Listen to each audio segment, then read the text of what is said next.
তৃণমূলের কংগ্রেসের গোষ্ঠীদ্বন্দ্বের জেরে ঘর ছাড়ারা অবশেষে ঘর ফিরল। উল্লেখ্য, উলুবেড়িয়া উত্তর বিধানসভা এলাকায় চন্দ্রপুরের প্রায় ৬৭ পরিবারের সদস্যরা মঙ্গলবার মিছিল করে গিয়ে হাওড়া জেলা শাসকের কাছে তাদের দাবি জানিয়ে ডেপুটেশন দেওয়ার পর অবশেষে ঘরে ফিরল ঘর ছাড়ারা।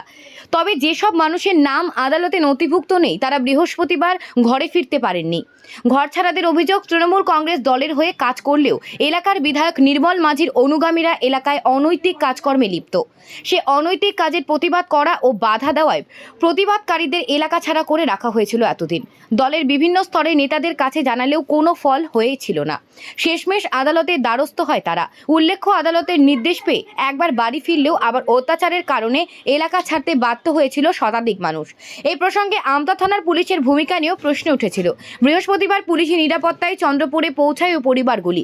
তবে এদিন বেশ কিছু মানুষ ফিরতে পারেননি। তাদের বিষয়টিও খতিয়ে দেখে ব্যবস্থার আশ্বাস দিয়েছে পুলিশ।